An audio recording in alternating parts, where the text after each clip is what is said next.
عليكم ورحمة الله. أعوذ بالله من الشيطان الرجيم. بسم الله الرحمن الرحيم. وأذن في الناس بالحج يأتوك رجالا وعلى كل ضامر يأتين من كل فج عميق. صدق الله العلي العظيم. الصلاة والسلام عليك يا سيدي يا رسول الله. خذ بيدي قلت حيلتي أدركني. ആദരണീയരായ ഉലമാക്കൾ, ബഹുമാന്യരായ അള്ളാഹുവിൻ്റെ അതിഥികളായി കഅബ ഷരീഫിലേക്ക് ലക്ഷ്യം വെച്ചിരിക്കുന്ന മുഅ്മിനുകൾ, മുഅ്മിനാത്തുകളെ, അള്ളാഹു നമുക്കും ഈ വർഷം ഹജ്ജ് ഉംറ നിയ്യത്ത് ചെയ്ത എല്ലാവർക്കും ഈ വർഷം തന്നെ ആ അമലിന് അള്ളാഹു സൗഭാഗ്യം നൽകുമാറാവട്ടെ. നാം ചെയ്യാൻ ഉദ്ദേശിക്കുന്ന അമലുകൾ ആരോഗ്യത്തോടെ ഈമാനികമായ ഖുവ്വത്തോടെ ചെയ്ത്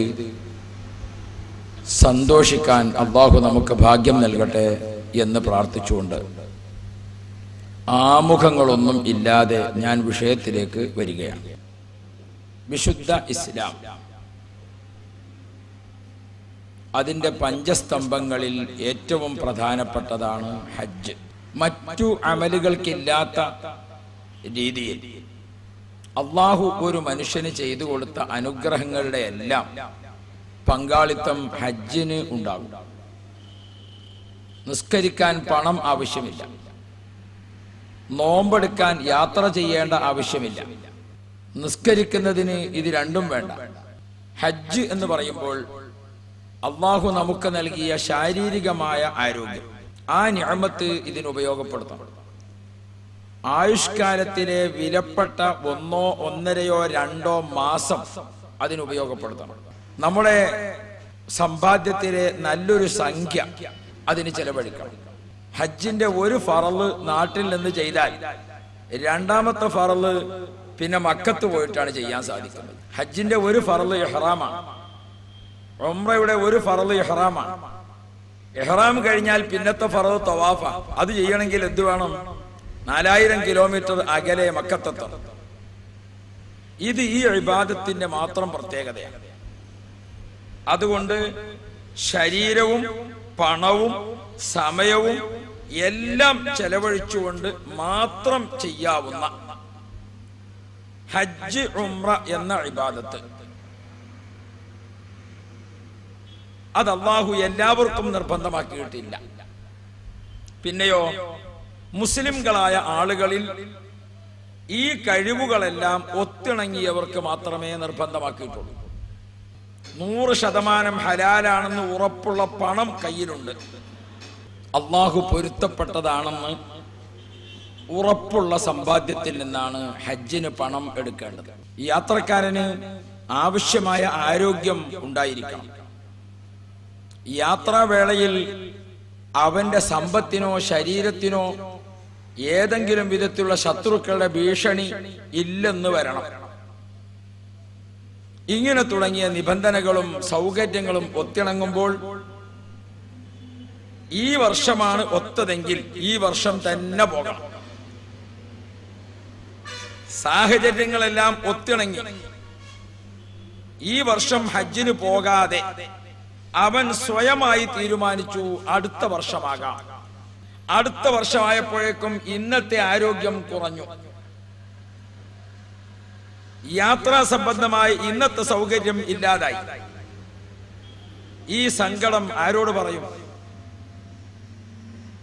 അതല്ലെങ്കിൽ സാഹചര്യങ്ങളും സന്ദർഭങ്ങളും സൗകര്യങ്ങളും ഒത്തുകിട്ടിയിട്ടുണ്ട്, പക്ഷേ അതിനത്ര പ്രാധാന്യം കൊടുക്കാതെ അവൻ അവഗണിച്ചു. ആളിന് ഹജ്ജ് ചെയ്യാൻ കഴിയാതെ അയാൾ ഭൂമിയോട് വിട പറയേണ്ടി വന്നാൽ കാരുണ്യത്തിന്റെ കടലായ പ്രവാചകൻ പറയുന്നത്, അവൻ വല്ല ജൂതനോ മറ്റോ ആയി ചത്തുപോകട്ടെ, എനിക്കത് പ്രശ്നമല്ല. സ്വന്തം കാലിന് ഏറുപറ്റിയിട്ട് കാലിൽ നിന്ന് രക്തമൊഴുകുമ്പോൾ ആ ശത്രുവിന്റെ മുഖത്ത് നോക്കി അള്ളാഹു നിനക്ക് പുറത്തു തരട്ടെ എന്ന് പ്രാർത്ഥിച്ച കാരുണ്യത്തിന്റെ കടലാണ് മുത്തുനബി. അങ്ങനെയുള്ള പ്രവാചകൻ പറയുന്നു, ഹജ്ജിന് സാഹചര്യങ്ങൾ ഒത്തു, പക്ഷേ അവൻ അതിന് ഒരുങ്ങിയില്ല, അവൻ അത് ശ്രദ്ധിച്ചില്ല. അങ്ങനെയാണ് മരണപ്പെട്ടതെങ്കിൽ എനിക്ക് അവനോട് യാതൊരു ദയയും ഇല്ല എന്നാണ് പഠിപ്പിക്കുന്നത്. അപ്പൊ അതിന്റെ ഗൗരവം നമുക്ക് മനസ്സിലാക്കാം. അൽഹംദുലില്ലാഹ്, ഈ കൂടിയ നാം ആ വക ഹദീസുകളുടെയും ആയത്തുകളുടെയും ഒക്കെ സാരാംശങ്ങൾ വിശദമായോ അല്പാൽപമായോ അറിയുകയോ പഠിക്കുകയോ ഒക്കെ ചെയ്തതിന്റെ അടിസ്ഥാനത്തിൽ പോകാൻ തീരുമാനിച്ചവരാണ്. പോകാൻ തീരുമാനിച്ച നമുക്ക് ഇനി എന്തെല്ലാം വേണം? ഈ വിഷയത്തിൽ ലോക പ്രശസ്ത ഗ്രന്ഥമായ ഇമാം നവവി റളിയല്ലാഹു അൻഹുവിന്റെ അൽ ഈളാഹ് എന്ന കിതാബാണ് ഏറ്റവും അടിസ്ഥാനം. ആ കിതാബിനെ അടിസ്ഥാനപ്പെടുത്തി ബഹുമാനപ്പെട്ട സമസ്തയുടെ ജനറൽ സെക്രട്ടറി കൂടിയായ SYS ഹജ്ജ് സെൽ ചെയർമാൻ കൂടിയായ കാന്തപുരം AP അബൂബക്കർ മുസ്ലിയാർ ഷെയ്ഖുന അവർകൾ രചിച്ച ഒരു മലയാളത്തിലെ കിതാബുണ്ട്, അൽ ഹജ്ജ്. ഹാജിമാർക്ക് ഇതൊന്ന് വാങ്ങി സൂക്ഷിക്കുന്നതും പഠിക്കുന്നതും വളരെ ഉപകാരപ്പെടും. ഇമാം നവവി റളിയല്ലാഹു അൻഹു ഹജ്ജിന്റെ ആധികാരിക കർമ്മങ്ങളിലേക്ക് കടക്കുന്നതിന് മുമ്പ് കഅബ ഷരീഫിലേക്ക് പുറപ്പെടുന്ന ആഫ്രിക്കക്കാരനും അമേരിക്കക്കാരനും പശ്ചിമേഷ്യക്കാരനും മധ്യേഷ്യക്കാരനും ഏഷ്യൻ രാജ്യക്കാരനുമായ മുഴുവൻ ആളുകളോടും പറയുന്നു, ഹജ്ജിന് പുറപ്പെടുന്നതിന് മുമ്പ് ഒരു കാര്യം, മനസ്സിൽ ഹജ്ജ് ആശിച്ചാൽ നാട്ടിലെ സ്വാലിഹീങ്ങളും ആലിമീങ്ങളുമായ നല്ല നടപ്പുള്ള ആളുകളോട് ആ വിഷയത്തെക്കുറിച്ച് ഒരു ആലോചന നടത്തുക. അവരുടെ നല്ല മാർഗനിർദ്ദേശം ലഭിച്ച ശേഷം ഒഴിഞ്ഞ് അള്ളാഹുവിന്റെ അടുക്കൽ ഇരിക്കുക. മറ്റു ഭൗതികമായ ടെൻഷനുകളും കോലാഹലങ്ങളും ഒന്നും ഇല്ലാതെ വുളൂ ചെയ്തു അള്ളാഹുവിന്റെ മുന്നിൽ 2 റക്അത്ത് നിസ്കരിച്ചു. ഖൈറിനെ തേടിക്കൊണ്ടുള്ള 2 റക്അത്ത് നിസ്കാരം എന്നാണ് അതിന്റെ നിയത്ത്. ആ 2 റക്അത്ത് നിസ്കരിച്ചുകൊണ്ട് അള്ളാഹുവിനോട്, അള്ളാഹുവേ, ഞാൻ ഈ വർഷം ഹജ്ജിന് പോകാൻ ഉദ്ദേശിക്കുന്നു, അതിൽ എനിക്ക് നീ ഖൈർ നൽകണമേ. എന്താ, ഹജ്ജിന് പോകലെന്നെ ഖൈറല്ലേ, പിന്നെ അതിലൊരു ഖൈർ നൽകണമേ. ഹജ്ജിന് പോയി അള്ളാഹു മുഴുവനും സ്വീകരിച്ചു, സ്വർഗം കിട്ടിയോ ഇല്ലേ, നമുക്കെങ്ങനെ ഉറപ്പിക്കാൻ പറ്റും? പല തടസ്സങ്ങളും പല പ്രതിബന്ധങ്ങളും പല പ്രയാസങ്ങളും നാം അറിഞ്ഞതും അറിയാതെയും ഒക്കെ കയറിക്കൂടും. അതുകൊണ്ട് അള്ളാഹുവിനോട് പ്രാർത്ഥിക്കുക, ചെയ്യാൻ പോകുന്ന വിഷയത്തിന്റെ ഖൈർ നൽകണമേ എന്ന പ്രാർത്ഥന. ഇത് രണ്ടും കഴിഞ്ഞാൽ അവൻ മാനസികമായി തീരുമാനിച്ചു. പിന്നീട് അവൻ ചെയ്യേണ്ടത് ഒരു നീണ്ട ഇബാദത്ത് യാത്രയായതുകൊണ്ട് ആ യാത്രക്ക് ഖൈർ ഉപദേശിക്കുകയും മറന്നത് ഓർമ്മപ്പെടുത്തി തരുകയും ദീനി മസ്അലകൾ നമുക്ക് പഠിപ്പിച്ചു തരുകയും ചെയ്യുന്ന കൂട്ടുകാരെ കണ്ടെത്തലാണ്. നമ്മൾ ഒരുമിച്ച് ഒരു സംഘമായി പോകുമ്പോൾ നിങ്ങളുടെ സ്വഭാവവും എന്റെ സ്വഭാവവും തമ്മിൽ ഒത്തുകൊള്ളണമെന്നില്ല. അപ്പൊ നമുക്കിടയിൽ നല്ല ഉപദേശങ്ങളും നല്ല പ്രാർത്ഥനകളും അത്യാവശ്യ ഘട്ടങ്ങളിലെല്ലാം ദീനിയായി നമുക്ക് ഉപദേശവും നൽകുന്ന കൂട്ടുകാർ ഏതിലാണ്, അത് കണ്ടെത്തണം. SYS ഹജ്ജ് സെൽ ആലിമീങ്ങളെയും സയ്യിദന്മാരുടെയും നേതൃത്വത്തിൽ ഈ സംഘത്തെ കൊണ്ടുപോകാൻ തീരുമാനിക്കുന്നത് അതുകൊണ്ടാണ്. അങ്ങനെ നാം നല്ല കൂട്ടുകാരെ കണ്ടെത്തി. ഇനി ശ്രദ്ധിക്കേണ്ടത് ഹലാലായ പണമാണ്. നമ്മുടെ കയ്യിൽ തന്നെ കുറെ പണമുണ്ട്. നമ്മുടെ തേങ്ങായുടെ വരുമാനമുണ്ട്, നമ്മുടെ ശമ്പളത്തിന്റെ വരുമാനമുണ്ട്, നമ്മുടെ മക്കൾ അയച്ചു തന്ന വരുമാനമുണ്ട്, ഗൾഫിൽ നിന്നും മറ്റുമൊക്കെ അവർ അധ്വാനിച്ച് അയച്ചതുണ്ട്. നമുക്ക് ഈ വരുമാനങ്ങളിൽ ഏറ്റവും ഹലാലാണെന്ന് ഉറപ്പുള്ളതേത്? വിശുദ്ധ കഅബ ശരീഫിന്റെ പണി പൂർത്തീകരിക്കാൻ വേണ്ടി പണം ശേഖരിച്ചപ്പോൾ അന്നത്തെ ജാഹിലിയാക്കളായ ആളുകൾ തന്നെയും 100% അവർക്ക് ഉറപ്പുള്ള പണമേ കഅബത്തിന് വേണ്ടി ഉപയോഗപ്പെടുത്തിയിട്ടുള്ളൂ എന്നാണ് ചരിത്രം.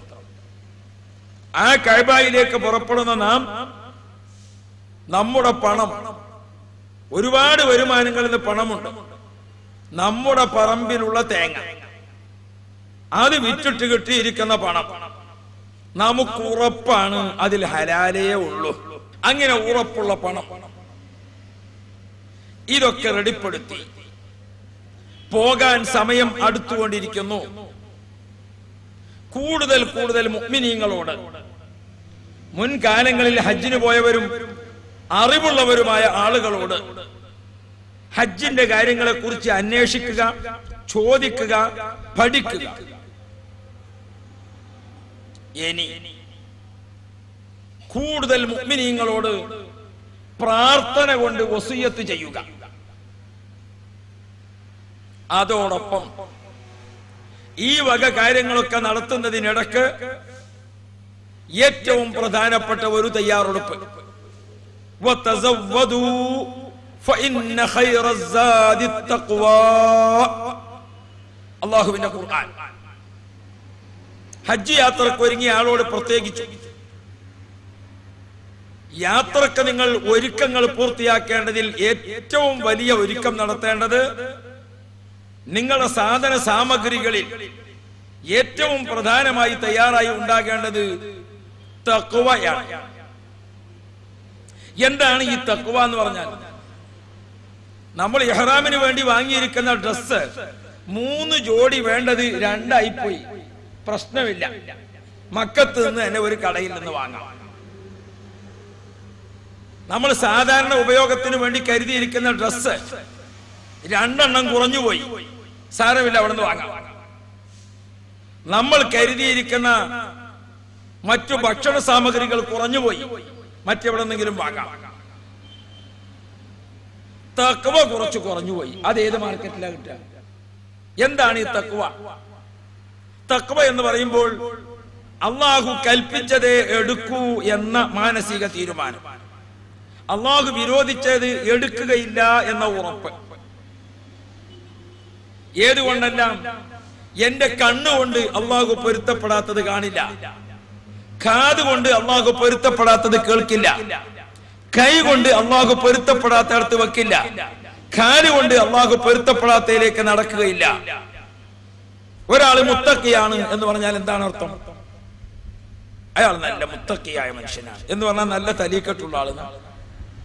അയാൾ നല്ല മുത്തക്കിയാണെന്ന് പറഞ്ഞാൽ നല്ലൊരു പച്ച ഷാളുള്ള ആളെന്നാണ്.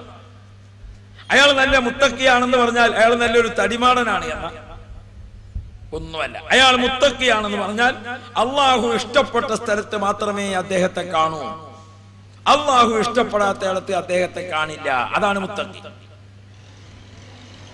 അപ്പോൾ അള്ളാഹു ഇഷ്ടപ്പെടാത്ത വിഷയത്തിലേക്ക് നാവോ കയ്യോ കണ്ണോ കാലോ കാതോ നമ്മുടെ അവയവങ്ങൾ തിരിയുന്നതിൽ നിന്ന് ശരീരത്തെ പിടിച്ചു നിർത്തുന്ന ഒരു മനസ്സ്, അതിലെ ഒരു പെൺകുട്ടി പോകുന്നു. എന്റെ പെങ്ങളാണോ? അല്ല, അവള് വീട്ടിലാണ്. എന്റെ ഭാര്യയാണോ? അവളും വീട്ടിലാണ്. പിന്നെ ഞാൻ എന്തിനാ അങ്ങോട്ടൊന്ന് നോക്കേണ്ടി വന്നു? ആ നോട്ടത്തിൽ നിന്ന് എന്റെ കണ്ണിനെ പിടിച്ചു നിർത്താൻ അല്ലാഹ് എന്ന ചിന്തക്ക് സാധിക്കാം. ഈ സാധനം ഇതെനിക്ക് എടുക്കൽ അനുവദനീയമാണോ അല്ലേ എന്നെനിക്ക് ഉറപ്പില്ല. സാരില്ല, ഹജ്ജിന്റെ ബുക്കല്ലേ, ബിസ്മി ചൊല്ലി എടുക്കുക, അനുവദനീയമല്ലെങ്കിലോ. അങ്ങനെ ഉണ്ട് ചിലത്, വേണ്ടാത്തതിനൊരു ബിസ്മി കൂട്ടിക്കൊടുക്കുക. കളവ് നടത്തുകയാണെങ്കിൽ അത് ഹലാലാക്കാനുള്ളതാ ബിസ്മി. അങ്ങനുണ്ട്. ഒരാള് മദ്യപിക്കാൻ വേണ്ടി പോവുക, ഇസ്ലാമിന്റെ നിലക്കാ കുടിക്കുന്നത്, അതെങ്ങനെ? ബിസ്മിയൊക്കെ ചൊല്ലിയിട്ട് നല്ല മട്ടത്തിൽ. നമ്മുടെ നാവ്, നമ്മുടെ കണ്ണ്, കാത് എല്ലാം അള്ളാഹു ഇഷ്ടപ്പെടാത്ത വിഷയത്തിൽ നിന്ന് പിന്തിരിപ്പിക്കാൻ നമ്മുടെ മനസ്സിന്റെ അല്ലാഹ് എന്ന വിശ്വാസത്തിന് സാധിക്കുക. അതെന്താണ്? നാം എത്ര രഹസ്യമായ പാതിരാവിന്റെ കൂരിരുട്ട്, എല്ലാവരും നിശയുടെ നിദ്രയിൽ, ഒരു പക്ഷി പറവാദികളുടെ ശബ്ദമില്ല, ഒരു പച്ച ഇല പോലും അനങ്ങുന്നില്ല, ഉറക്കത്തിന്റെ മഴക്കത്തിലാണ്. ആ സമയത്ത് നല്ലൊരു സംഖ്യ ഞാൻ കാണുകയാണ്. അതെടുത്താൽ ആരും അറിയില്ല. സാഹചര്യമാണ് ആ സംഖ്യ മോഷ്ടിക്കാൻ എനിക്ക് ഒരുക്കി തന്നിരിക്കുന്നത്. പക്ഷേ മറ്റാരും അറിയുകയും കാണുകയും ചെയ്യുന്നില്ലെങ്കിലും എന്റെ റബ്ബ് കാണുന്നുണ്ടല്ലോ എന്ന ഒരൊറ്റ ചിന്ത, അത് മാത്രം നമ്മെ തെറ്റിൽ നിന്ന് പിന്തിരിപ്പിക്കണം. അതാണ് മുത്തഖി, അതാണ് തഖ്വ. അങ്ങനെയുള്ള ഒരു തഖ്വയും ഈമാനും അത് ഉള്ളവരാണ് കഅബ ശരീഫിലേക്ക് വരേണ്ടത് എന്ന് വിശുദ്ധ ഖുർആൻ വതസവ്വദൂ ഫഇന്ന ഖൈറസ്സാദി തഖ്വ. നിങ്ങൾ യാത്ര സാമഗ്രികൾ ഒരുക്കണം, നല്ല പോലെ തയ്യാറെടുക്കണം. നിങ്ങൾ തയ്യാറാക്കുന്നതിൽ ഏറ്റവും വിഭവസമൃദ്ധമായ ഭക്ഷണം ഏതാണ്? അത്തഖ്വ. അതുകൊണ്ട് ഹജ്ജിന് പുറപ്പെടാൻ ഉദ്ദേശിക്കുന്ന ഉമ്മമാർ, സഹോദരിമാർ, സഹോദരങ്ങളെ, തഖ്വയുള്ള ഹൃദയത്തിന് നാം പരിശ്രമിക്കണം. അതിനെന്താണ് വേണ്ടത്? ഒന്ന്, ഇമാം നവവി റളിയല്ലാഹു അൻഹു പറഞ്ഞു, 2 രൂപത്തിൽ തൗബ. എന്താണ് 2 രൂപത്തിൽ തൗബ? ഒന്ന്, അള്ളാഹുവും നമ്മളും നേരിട്ട് ചെയ്യേണ്ട വിഷയങ്ങളിൽ പാകപ്പിഴവ് സംഭവിച്ചു, ആ തെറ്റിന് തൗബ. അള്ളാഹുവിന് ചെയ്ത തെറ്റ് തന്നെ, പക്ഷേ മനുഷ്യരെ കൂടി ഇടപെടുത്തിക്കൊണ്ട് ചെയ്ത തെറ്റാണ്. ഞാൻ നിങ്ങളോട് പണക്കത്തിലാണ്, അല്ലെങ്കിൽ നാം നമ്മുടെ മാതാപിതാക്കളോട് പണക്കത്തിലാണ്, അയൽവാസികളോടൊരു പണക്കത്തിലാണ്. എന്തെങ്കിലും കാരണത്താൽ ആരോടെങ്കിലും ജനങ്ങളുമായുള്ള ഹക്കടപാടുകൾ വാക്കുകൊണ്ട്, പ്രവൃത്തി കൊണ്ട്, സമ്പത്ത് കൊണ്ട് നമുക്കുണ്ട്. എന്നാൽ അതിന് നാം തൗബ ചെയ്യുമ്പോൾ എന്താണ് വേണ്ടത്? അള്ളാഹുമായി നേരിട്ട് ബന്ധപ്പെട്ട വിഷയത്തിന് തൗബ ചെയ്യുന്നത് പോലെ പോരാ. എന്താണ് ഈ തൗബ എന്ന് പറഞ്ഞാൽ തന്നെ? അള്ളാഹുമായി അകന്ന് ജീവിക്കുന്ന ആൾ അള്ളാഹുവിനോട് അടുത്ത് ജീവിക്കാൻ തീരുമാനിക്കുക, അതാണ് തൗബ. എങ്ങനെ ആയിരിക്കണം ആ തൗബ? സയ്യിദുനാ ഉമർ ഇബ്നുൽ ഖത്താബ് റളിയല്ലാഹു അൻഹു പറഞ്ഞത്, ഒരു പശുവിന്റെ അകിടിൽ നിന്ന് നാം പാല് കറന്നെടുത്തു, ഒരു പശുവിന്റെ മുലയിൽ നിന്ന് പാല് കറന്നെടുത്തു. ഈ എടുത്തിരിക്കുന്ന പാല് ആ ദ്വാരത്തിൽ കൂടെ തന്നെ തിരിച്ചങ്ങോട്ട് വെക്കാൻ പറ്റുമോ? പറ്റില്ല. ഇതേ പ്രകാരം ഏതൊരു തെറ്റിൽ നിന്ന് ഒരാൾ തൗബ ചെയ്യുന്നുവോ പിന്നീട് ഒരിക്കലും ആ തെറ്റിലേക്ക് പോവുകയില്ല എന്ന പ്രതിജ്ഞ, അതാണ് തൗബയുടെ നിബന്ധന. അപ്പോൾ നിസ്കരിച്ചിട്ടില്ലാത്ത ആളുകൾ, നോമ്പ് എടുത്തിട്ടില്ലാത്ത ആളുകൾ, മറ്റു തെറ്റുകുറ്റങ്ങൾ ചെയ്ത ആളുകൾ, നിസ്കാരം, നോമ്പ് പോലത്തെ അള്ളാഹുമായി നേരിട്ട് ബന്ധപ്പെട്ട വിഷയങ്ങൾ, അതിന് തൗബ ചെയ്യണം. ചെയ്തിട്ടില്ലാത്തവർ ചെയ്ത് വീട്ടാം എന്ന തീരുമാനത്തോടെ ചെയ്തുകൊണ്ട് അതിന് തൗബ ചെയ്യണം. ഞാൻ നിങ്ങൾക്ക്, നമ്മൾ രണ്ടുപേരും നടത്തിയ സാമ്പത്തിക ഇടപാടുണ്ടായി, ഒരു കൂറ് കച്ചവടം ഉദാഹരണം. ആ കൂറ് പിരിഞ്ഞപ്പോൾ ഞാനും നിങ്ങളും തമ്മിൽ തർക്കത്തിലിരിക്കുന്ന 50,000 ഉണ്ട്. വർഷങ്ങൾ 30 കഴിഞ്ഞു. ഇപ്പൊ അദ്ദേഹവും അത് വിട്ടുപോയി, നമ്മളും അത് വിട്ടുപോയി. എന്നാലും ഹജ്ജിന് പോകാൻ ഉദ്ദേശിക്കുന്ന നമ്മൾ ഒന്ന് അദ്ദേഹത്തെ ചെന്ന് കണ്ടുകൊണ്ട്, അന്ന് നമ്മളൊരു തർക്കത്തിൽ 50,000 ഒരു തർക്കം ഉണ്ടായിരുന്നു, നിങ്ങളും അത് വിട്ടു, ഞാനും വിട്ടു. എന്നാലും അത് പൂർണ്ണമായി വിട്ടെങ്കിലേ എന്റെ ഹജ്ജിന് പോകൽ ശരിയാകുള്ളൂല്ലോ. അയാളെ കൊണ്ട് അത് പൊരുത്തപ്പെടിപ്പിക്കും. ഞാൻ നിങ്ങൾക്കൊരു 10,000 രൂപ കടമായി നിങ്ങളിൽ നിന്ന് വാങ്ങിച്ചത് തരാനുണ്ട്. നാളെ എന്റെ ഹജ്ജ് യാത്രയാണ്. ഇന്ന് നിങ്ങളെ വന്ന് കണ്ട് ആ 10,000 തരിക, അല്ലെങ്കിൽ ആ 10,000 വിലയുള്ള ഒരു സ്വത്ത് എനിക്ക് വല്ലതും സംഭവിച്ചാൽ ഇതിൽ നിന്ന് എടുക്കാം എന്ന് നിങ്ങൾക്കൊരു എഗ്രിമെന്റ് കൈമാറുക. അത് രണ്ടും അല്ലെങ്കിൽ എന്റെ മകനെ വിളിച്ചുകൊണ്ട്, മോനെ, ഞാൻ ഇദ്ദേഹത്തിന് ഒരു 10,000 കൊടുക്കാനുണ്ട്, ഇത് നീ ഇദ്ദേഹത്തിന് അടുത്ത 1-ാം തീയതി കൊടുക്കണം. നിങ്ങൾ അത് സമ്മതിക്ക, അത് ഒത്തുചേരാം. ഇങ്ങനെ സാമ്പത്തികമായി അല്ല, നമുക്ക് വാക്ക് മുഖേനയാണ്. ഞാൻ പറഞ്ഞ ഒരു വാക്ക് നിങ്ങൾക്ക് തൃപ്തികരമല്ലാതെ വന്നു, നിങ്ങൾക്കതിൽ എന്നോട് വിഷമമുണ്ടെന്ന് എനിക്കറിയാം. ഹജ്ജിന് പോകാൻ തീരുമാനിച്ചിരിക്കുന്ന ഞാൻ നിങ്ങളോട് വന്നിട്ട് അന്ന് നമ്മൾ സംസാരിക്കുമ്പോൾ എന്റെ അടുക്കൽ ഒരു അബദ്ധം വന്നു. ആ വാക്ക് നിങ്ങളൊരു കറയായി മനസ്സിൽ സൂക്ഷിക്കരുത്. നിങ്ങളത് മനസ്സിൽ നിന്ന് വിട്ടേക്കണം. ഞാൻ ഹജ്ജിന് പോകുന്നു, നിങ്ങൾക്ക് ഞാൻ കഅബത്തിന്റെ അടുത്ത് വെച്ച് ദുആ ചെയ്യും, നിങ്ങൾ എനിക്ക് വേണ്ടിയും ദുആ ചെയ്യണേ. ഈ ഒരു രീതിയിൽ നമ്മുടെ തൗബ ഉണ്ടായിരിക്കണം. തൗബത്തുൻ നസൂഹ്, ശരിയായ തൗബയാണെങ്കിൽ അവന്റെ അവസ്ഥ എന്താ? അത്തായിബു മിനദ്ദംബി കമൻ ലാ ദംബ ലഹു. ദോഷത്തിൽ നിന്ന് പിന്തിരിഞ്ഞ് പക്ഷാതപിച്ച് മടങ്ങിയിരിക്കുന്ന ആൾ തീരെ പാപം ചെയ്തിട്ടില്ലാത്തവനെ പോലെയാണെന്ന് മുഹമ്മദുർ റസൂലുള്ളാഹി നബി സല്ലല്ലാഹു അലൈഹി വസല്ലം പഠിപ്പിച്ചിട്ടുണ്ട്. മാത്രവും അല്ല, ദോഷത്തിൽ നിന്ന് പിന്തിരിഞ്ഞുകൊണ്ട് തൗബ ചെയ്യാൻ ആരും മാനസികമായി പ്രയാസപ്പെടണ്ട. എന്താണ്? വീണുപോയ ഒരു സാധനം വീണ്ടും തിരിച്ചു കിട്ടുന്നത് പോലെയാണ് അള്ളാഹുവിന്റെ റസൂൽ തൗബ ചെയ്ത് മടങ്ങിയവനെ കുറിച്ച് ഓർമ്മപ്പെടുത്തിയത്. ഹാജിയുടെ പോക്കറ്റിൽ കിടക്കുന്ന ഒരു 1000 രൂപ നോട്ട് പെട്ടെന്ന് കാണാനില്ല. അതിവിടെ തെരഞ്ഞു, അവിടെ തെരഞ്ഞു, ഇവിടെയൊക്കെ അന്വേഷിച്ചു. കുറെ അന്വേഷിച്ചപ്പോൾ അത് ഷർട്ടിട്ടപ്പോ താഴെ വീണതാണ്. മേശക്കടിയിൽ നിന്ന് അത് കിട്ടി. വീണുപോയി എന്ന് ഉറപ്പിച്ചത് രണ്ടാമത് കിട്ടിയപ്പോൾ സന്തോഷം കൂടിയോ കൂടിയില്ലേ? ആദ്യം പോക്കറ്റിലുള്ളതിനേക്കാൾ ഇപ്പൊ രണ്ടാമത് കിട്ടിയപ്പോ സന്തോഷം വർദ്ധിക്കായിരുന്നു അല്ലേ?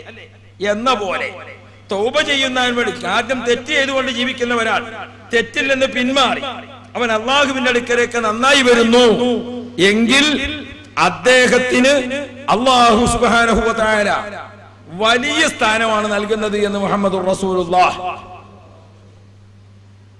ഇനി മറ്റൊരു പ്രധാന കാര്യം, ഹജ്ജിന് പുറപ്പെടാൻ ഉദ്ദേശിക്കുന്ന ആളുകൾ മാതാപിതാക്കളുമായി ഏതെങ്കിലും വിധത്തിൽ തൃപ്തി കുറവിൽ നിൽക്കുന്നുണ്ടെങ്കിൽ മാതാപിതാക്കളെ പൊരുത്തം ലഭിക്കാതെ ഒരാൾ കഅബയിലേക്ക് വരേണ്ടതില്ല. അത് നാം പ്രത്യേകം ശ്രദ്ധിക്കണം. ഒരു സ്ത്രീയാണ് ഹജ്ജിന് പോകുന്നതെങ്കിൽ ഈ വക കാര്യങ്ങൾക്കെല്ലാം പുറമെ അവളെ ഭർത്താവ് ജീവിച്ചിരിപ്പുണ്ടോ, അദ്ദേഹത്തിന്റെ സമ്മതം കിട്ടിയിരിക്കണം. മാത്രമല്ല, സ്ത്രീക്ക് അവളോട് കൂടെ യാത്ര ചെയ്യാൻ ഭർത്താവോ വാപ്പയോ അതുപോലെ തന്നെ സഹോദരനോ തുടങ്ങി വിവാഹബന്ധം പാടില്ലാത്തൊരു പുരുഷന്റെ സാന്നിധ്യം ഇല്ലെങ്കിൽ എനിക്കൊരപകടവും സംഭവിക്കുകയില്ലെന്ന് ഉറപ്പുള്ള ഒരു സംഘം, അങ്ങനെയാണ് അവൾ യാത്ര പോകേണ്ടത്. അൽഹംദുലില്ലാഹ്, നമ്മുടെ SYS കമ്മിറ്റിയിൽ വരുന്ന 1000-ഓളം ആളുകളിൽ ധാരാളം ഉമ്മമാരുണ്ടാകാറുണ്ട്. ആലിമീങ്ങളുടെയും സയ്യിദന്മാരും ഒക്കെ ചേർന്നുകൊണ്ടുള്ള ആ സംഘം അവർക്ക് വേണ്ട ഇബാദത്ത് സംബന്ധമായ കാര്യങ്ങളൊക്കെ ചെയ്തു കൊടുക്കുന്നു. അല്ലാഹു തആല ഈ രൂപത്തിൽ നിബന്ധനകൾ പൂർത്തിയാക്കി ഹജ്ജിന് പുറപ്പെടാൻ നമുക്ക് തൗഫീഖ് നൽകുമാറാവട്ടെ. അങ്ങനെയുള്ള കാര്യങ്ങളൊക്കെ ചെയ്തു. റമളാൻ കഴിഞ്ഞു, ഇഹ്റാമിന്റെ സാധനങ്ങളൊക്കെ വാങ്ങാനുള്ള സമയം ആയി. എന്നാൽ എന്തു വേണം? ഹജ്ജുമായി ബന്ധപ്പെട്ട ഉപയോഗ സാധനങ്ങൾ വാങ്ങുന്നിടത്ത് കൂടുതൽ തർക്കങ്ങൾ നടത്തിക്കൊണ്ട് വാങ്ങരുത് എന്ന് പഠിപ്പിച്ച മസ്അല എന്താണ് നമ്മൾ മനസ്സിലാക്കി തരുന്നത്? പൊരുത്തമില്ലാത്തൊരു ശതമാനം അതിൽ കലരരുത് എന്നാണ്. തൃപ്തിയില്ലാത്ത, പൊരുത്തമില്ലാത്ത ഒരു പൈസയുടെ സാന്നിധ്യം, സാധന സാമഗ്രികളുടെ സാന്നിധ്യം എന്താ? അവളെ തന്നെ മറ്റൊരു കാര്യം പറഞ്ഞു, നിങ്ങളും ഞാനും ഒരുമിച്ചാണ് പോകുന്നത്, എന്നാൽ സ്വയഷ്ടപ്രകാരം കൈകാര്യം ചെയ്യേണ്ട സാധനങ്ങൾ കൂറായി വാങ്ങരുത്. അച്ചാറിന്റെ ഉപ്പി നമുക്ക് രണ്ടാൾക്കും കൂടി ഒന്ന് വാങ്ങാം, പറ്റില്ല. നിങ്ങൾക്കൊന്ന് വേറെ വാങ്ങാം, എനിക്കൊന്ന് വേറെ വാങ്ങാം. എന്തുകൊണ്ട്? ഭക്ഷണം കഴിക്കുന്ന സമയത്ത് ആരൊക്കെയാണോ അടുത്തിങ്ങനെ ഇരിക്കുന്നത് അവർക്കൊക്കെ അച്ചാർ കൊടുക്കണമെന്നാ എന്റെ മനസ്സ്. നിങ്ങളെ മനസ്സോ? ഇത് നമ്മളൊരു 3 മാസത്തേക്കുള്ള യാത്രയാണ്, പിന്നെ ഇതിങ്ങനെ സദക്കാ ചെയ്തിട്ട് കുറച്ച് കഴിഞ്ഞാൽ നമുക്ക് എവിടുന്നാ കിട്ടുക? അപ്പൊ സ്വാഭാവികമായും നിങ്ങളത് മറ്റുള്ളവർക്ക് കൊടുക്കുന്നു. നിങ്ങളെ മനസ്സ് അങ്ങനെയാണ്. എന്റെ മനസ്സോ അവർക്ക് വേണമെങ്കിൽ അവരൊക്കെ വാങ്ങിക്കോട്ടെ, അവരൊക്കെ പണക്കാരല്ലേ. അച്ചാറിനൊന്നും പണമില്ലാത്തവൻ അവൻ എന്തിനാ ഹജ്ജിന് വന്നിരിക്കുന്നത്? സ്വാഭാവികമായും ആ പണത്തിന്റെ ചെലവഴിക്കൽ ശരിയായോ? മാത്രമല്ല, ഈ സത്യസന്ധരായ ഹാജിമാരെ കൊണ്ട് ആ ഭക്ഷണം കഴിപ്പിച്ചത് ശരിയായോ? അതുകൊണ്ട് തന്നെ ഹജ്ജിന് സാധനങ്ങൾ വാങ്ങുമ്പോൾ സ്വന്തം ഇഷ്ടപ്രകാരം ചെലവഴിക്കാൻ സ്വാതന്ത്ര്യമുള്ള രൂപത്തിൽ വാങ്ങുകയും ഉപയോഗിക്കുകയും ചെയ്യണം. അതൊക്കെ പ്രധാനങ്ങളാണ്. ചെറിയ ചെറിയ കാര്യങ്ങൾ പറയുമ്പോൾ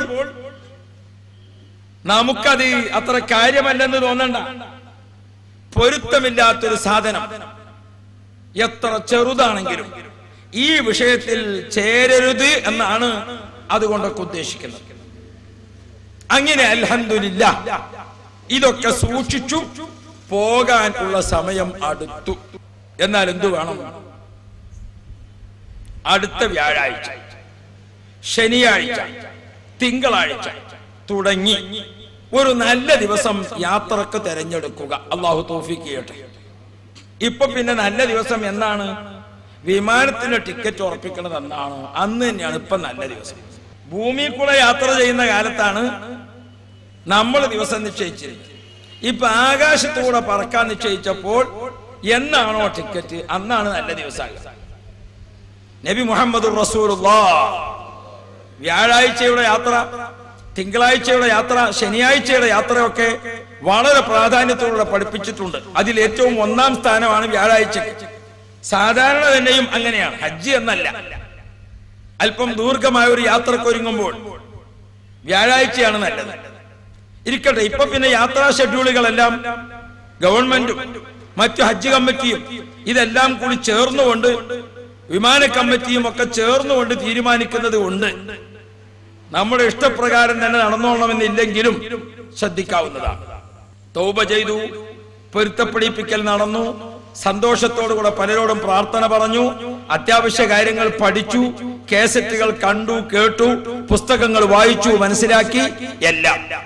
ഇനിയോ ഈ വ്യാഴാഴ്ച പോവുകയാണ് എന്നിടത്ത് കാര്യമെത്തി. അപ്പൊ പറഞ്ഞു വന്നത്, നമ്മൾ പോകാൻ തീരുമാനിച്ചു. എപ്പോഴാ യാത്ര? വ്യാഴാഴ്ച. ഇപ്പോഴത്തെ നമ്മുടെ നാട്ടിന്റെ യാത്രാ സൗകര്യം വെച്ചുകൊണ്ട് പരിശുദ്ധ കഅബ ശരീഫിലേക്ക് ഹജ്ജിന് പുറപ്പെടുന്ന ആളുകൾ, അല്ലാഹു അല്ലാഹ്, ലോകത്ത് അല്ലാഹു ആദ്യമായി സ്ഥാപിച്ചിരിക്കുന്ന ഭവനം, ഇന്ന അവ്വല ബൈത്തിൻ വുദിഅ ലിന്നാസ് ലല്ലദീ ബിബക്കത മുബാറകാ. അല്ലാഹു ആകുന്ന ഉടമസ്ഥൻ ഭൂമിയിൽ ആദ്യമായി സ്ഥാപിച്ച ഭവനമാണ് കഅബ ശരീഫ്. മലക്കുകൾ മുഖേന അത് സ്ഥാപിച്ചു. പിന്നീട് അമ്പിയാക്കളിലൂടെ അത് നിലനിർത്തിപ്പോന്നു. ഖലീലുല്ലാഹി നബി ഇബ്രാഹിം, നബിയുല്ലാഹി ഇസ്മായിൽ അലൈഹിസ്സലാം അടക്കമുള്ളവർ ഇന്ന് കാണുന്ന രൂപത്തിൽ അതിന്റെ പുനർനിർമ്മാണം പൂർത്തിയാക്കി. പിന്നീട് പല രാജാക്കന്മാരുടെയും മഹാന്മാരുടെയും കാലത്ത് അതിന് പുനർനിർമ്മാണങ്ങളൊക്കെ നടന്നു. അള്ളാഹു അയച്ചിരിക്കുന്ന മുഴുവൻ അമ്പിയാക്കളും, ബഹുമാനപ്പെട്ട നബിയുല്ലാഹി ആദം അലൈഹിസ്സലാം മുതൽക്ക് ഇങ്ങോട്ട് നബിയുല്ലാഹി നൂഹ് അലൈഹിസ്സലാം, ഖലീലുല്ലാഹി ഇബ്രാഹിം അലൈഹിസ്സലാം, നബി മുഹമ്മദ് മുസ്തഫ സ്വല്ലല്ലാഹു അലൈഹി വസല്ലമ തങ്ങൾ അടക്കമുള്ള അമ്പിയാക്കളെല്ലാം, ബഹുമാനപ്പെട്ട സിദ്ദീഖ് റളിയല്ലാഹു അൻഹു, ഉമർ ഖത്താബ് റളിയല്ലാഹു അൻഹു, ഉസ്മാൻ ഇബ്നു അഫ്ഫാൻ റളിയല്ലാഹു അൻഹു, അലി ഇബ്നു അബീ താലിബ് കറമല്ലാഹു വജ്ഹ, മാത്രമോ ബഹുമാനപ്പെട്ട ബീവി ഖദീജത്തുൽ കുബ്ര, ആയിഷത്തു തുഹ്റ, ഫാത്തിമത്തു സുഹ്റ റളിയല്ലാഹു അൻഹുന്ന അജ്മഈൻ.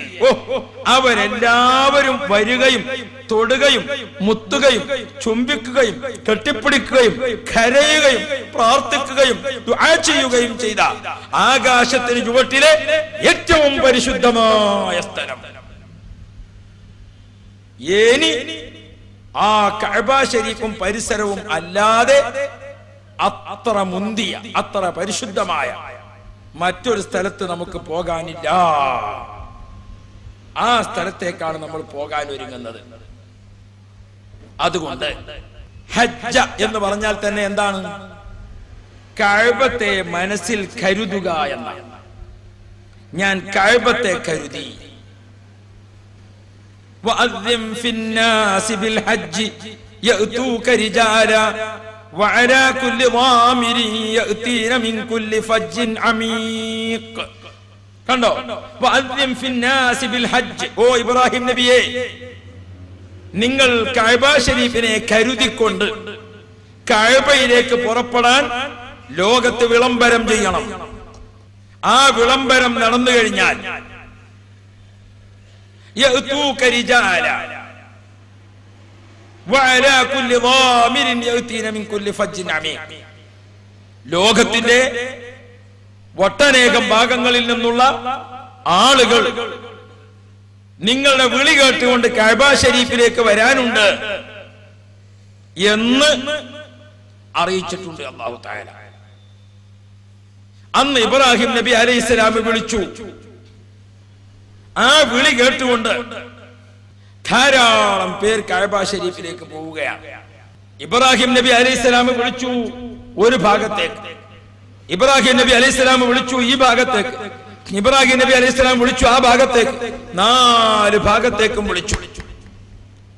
ഈ വിളി കേൾക്കാൻ ഭാഗ്യം ലഭിച്ചവരിൽ 2-3 വിധത്തിലുള്ളവരുണ്ട്. ഒന്ന്, ഇബ്രാഹിം നബി അലൈഹിസ്സലാം വിളിച്ചപ്പോൾ എല്ലാ ഭാഗത്തേക്ക് തിരിഞ്ഞു വിളിച്ചപ്പോഴും എല്ലാ വിളിയും കേട്ടു ഒരു വിഭാഗം. 1-2 ഭാഗത്തേക്കുള്ള വിളി കേട്ടു മറ്റൊരു വിഭാഗം. ഒരു വിളിക്കൽ മാത്രം കേട്ടു മറ്റൊരു വിഭാഗം. അതൊക്കെ കേട്ടത് ആരാണ്? ആദം നബി അലൈഹിസ്സലാമിന്റെ അടുക്കൽ അന്ന് ഒരുമിച്ച് കൂട്ടി എന്ന് പറഞ്ഞ റൂഹുകളാണ് കേട്ടത്. നമ്മുടെ ഈ ബോഡി അല്ല കേട്ടത്, നമ്മുടെ ദേഹിയാണ് കേട്ടത്. അങ്ങനെ ഇബ്രാഹിം നബി അലൈഹിസ്സലാമിന്റെ വിളി ഒരു പ്രാവശ്യം കേട്ട ആളുകൾ ഒരു പ്രാവശ്യം നിർബന്ധമായും ഹജ്ജിന് പോകും. 2 പ്രാവശ്യം കേൾക്കാൻ ഭാഗ്യം ലഭിച്ചവരോ 2 പ്രാവശ്യം പോകും. 4 ഭാഗത്തേക്കും പല പ്രാവശ്യം ഇബ്രാഹിം നബി വിളിച്ചപ്പോൾ ആ വിളികളൊക്കെ കേട്ടു. അതിന് ഭാഗ്യം ലഭിച്ചവരോ പല പ്രാവശ്യവും പോകാൻ അവർക്ക് തൗഫീഖ് ഉണ്ടാകും. അള്ളാഹു നമ്മെ ഭാഗ്യവാന്മാരിൽ പെടുത്തുമാറാവട്ടെ. അള്ളാഹു ആണ് കാര്യങ്ങൾ ചെയ്യേണ്ടത്. നാം എന്ത് ചെയ്യണം? എനിക്ക് അള്ളാഹു ആ ഭാഗ്യം തരും എന്ന പ്രതീക്ഷയിൽ നമ്മൾ അള്ളാഹുവിലേക്ക് അടുക്കണം. ഇബ്രാഹിം നബി അലൈഹിസ്സലാമിന്റെ വിളി കേൾക്കുമ്പോൾ ഭാഗ്യം ലഭിച്ചിരിക്കുന്ന ആളുകളെല്ലാം അവിടെ എത്തും. നമ്മൾ അങ്ങോട്ടെത്തുമ്പോൾ കഅബ ശരീഫിലേക്ക് എത്തുന്നതിന്റെ സുമാർ 19 കിലോമീറ്റർ മുമ്പ് ഹറം ഷരീഫിന്റെ അതിർത്തിയുണ്ട്. ആ അതിർത്തി മുതൽ അങ്ങോട്ട് കാഫിറുകൾക്ക് പ്രവേശനമില്ല. ഷഹാദത്ത് കലിമയിൽ വിശ്വാസമില്ലാത്തവർ അവിടേക്ക് പ്രവേശനമില്ല. അവിടെ മുഴുവനും മലക്കുകൾ നിറഞ്ഞു നിൽക്കുന്നു, അമ്പിയാക്കൾ മുഴുവനും. ഇനി വേറെ നാം മക്കത്തുൽ മുക്കറമയിലൂടെ നടന്നു പോകുമ്പോൾ നാം നടക്കുന്ന സ്ഥലത്ത് കൂടിയായിരിക്കും ഇബ്രാഹിം നബി അലൈഹിസ്സലാം നടന്നത്. ഇപ്പൊ നമ്മൾ ഇരുന്ന സ്ഥലത്തായിരിക്കും റസൂലുള്ളാഹി തങ്ങൾ ഇരുന്നത്. ഇപ്പൊ നമ്മൾ നിസ്കരിക്കുന്ന സ്ഥലത്തായിരിക്കും സിദ്ദീഖ് റളിയല്ലാഹു അൻഹു നിസ്കരിച്ചത്. ഇപ്പൊ നിങ്ങൾ ഓതുന്ന സ്ഥലത്ത് വെച്ചായിരിക്കും ഫാത്തിമ ബീബി ഓതിയത്. ഇങ്ങനെയുള്ള വളരെ പുണ്യമായ ആ സ്ഥലത്തേക്ക് പോവുകയല്ലേ. അതുകൊണ്ട് പുറപ്പെടുന്നതിന് മുമ്പ് വീട്ടിൽ നിന്ന് ഒരുങ്ങേണ്ട കാര്യങ്ങൾ: 1, ഇഹ്റാമിന് മുമ്പ് നഖം മുറിക്കുക, സ്ത്രീയും പുരുഷനും. ശരീരത്തിൽ നിന്ന് നീക്കൽ ആവശ്യമായ കക്ഷരോമങ്ങൾ, ഗുഹ്യരോമങ്ങൾ തുടങ്ങിയവ നീക്കുക, സ്ത്രീയും പുരുഷനും. പുരുഷന്മാർ താടിയെല്ലാം ഒന്ന് ഒപ്പിച്ച് ശരിയാക്കുക, കൂടുതലായി പോകരുത്. ശരീരത്തിൽ നീക്കേണ്ട നഖം, രോമങ്ങൾ തുടങ്ങിയവ നീക്കുക.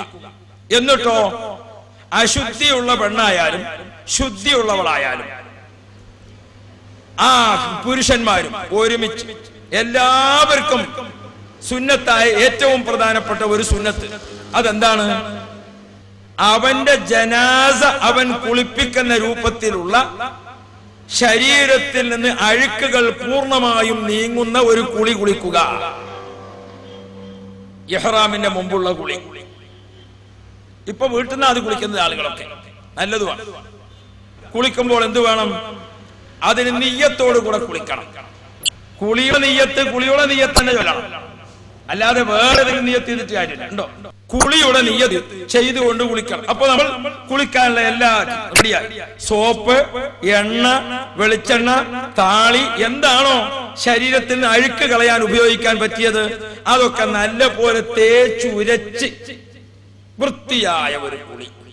ആ കുളി കഴിഞ്ഞ ശേഷം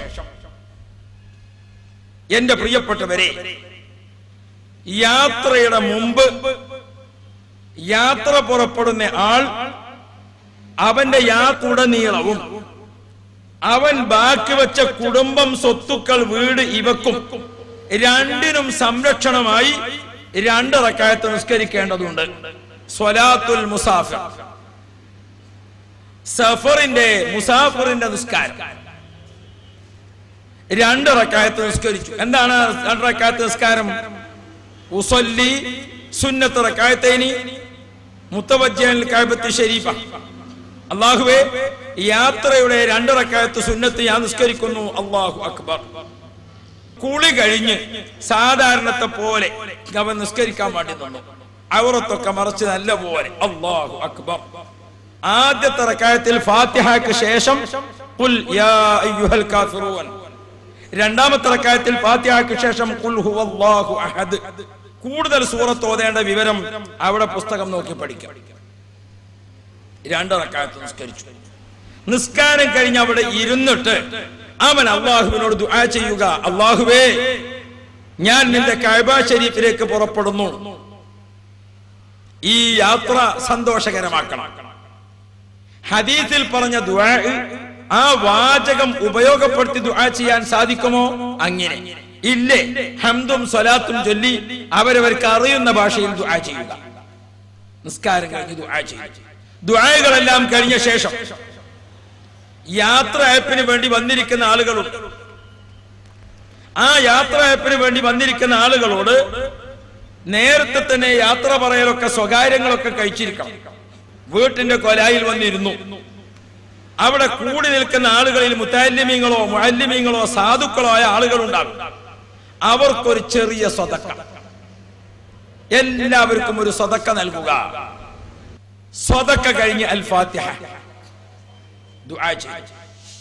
ദുആ കഴിഞ്ഞ് വീട്ടിൽ നിന്ന് ഇറങ്ങുമ്പോൾ അവിടെ കൂടി നിൽക്കുന്ന കുടുംബങ്ങളോട്, അവിടെ യാത്രയപ്പിന് വന്നിരിക്കുന്നവരോട് എല്ലാം ഞാൻ പോയി വരട്ടെ, അസ്സലാമു അലൈക്കും വറഹ്മത്തുള്ളാഹ്, എല്ലാവർക്കും സലാം ചൊല്ലി.